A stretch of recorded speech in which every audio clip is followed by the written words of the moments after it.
पवन सिंह जी से, क्योंकि खास करके वो आपके हस्बैंड हैं, तो उनसे तो बात होती ही होगी। देखिए ये ज्योति सिंह ने अपने इलेक्शन को लेकर के तो कंफर्म कर ही दिया कि इलेक्शन और चुनाव जरूर लड़ेंगी, और किस विधानसभा से लड़ेंगी ये भी कंफर्म नहीं हुआ है। लेकिन पवन सिंह से रिलेटेड सवाल हमेशा उनसे पूछा ही जा रहा है कि क्या मामला है, क्या स्थिति है आज के डेट में, और वो इस सवाल से हमेशा बचती जा रही है। लेकिन एक इंटरव्यू ऐसा है जिसमें पवन सिंह के बारे में उन्होंने कुछ बोला है, उसको लेके आगे बात करते हैं। पहले रिक्वेस्ट है चैनल को सब्सक्राइब कर लीजिए। तो ज्योति सिंह जब भी कार्य कर जा रही है उनको विशाल जन समर्थन मिल रहा है, लोग हमेशा उनको मतलब आगे पीछे फॉलो कर रहे हैं, और क्या कहते हैं सेल्फी उल्फी से लेकर हर चीज़ काफ़ी ज़्यादा प्यार मिल रहा है। और हाल ही में पवन सिंह का भी एक वीडियो है जहाँ वो नया गाड़ी खरीदे हैं, और इससे पहले जब गाड़ी खरीदे थे तो ज्योति सिंह के साथ गए थे गाड़ी खरीदने के लिए।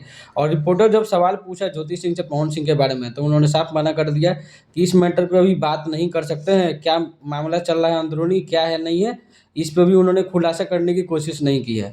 और ज्योति सिंह पवन सिंह से रिलेटेड जो भी मामला है हम लोगों के सामने कुछ ना कुछ तो पता ही है कि दोनों के बीच में भी खटपट है। लेकिन इलेक्शन में सब कुछ क्लियर हो जाएगा जब चुनाव प्रचार का समय आएगा। तो चैनल को सब्सक्राइब जरूर कीजिएगा। Thank you.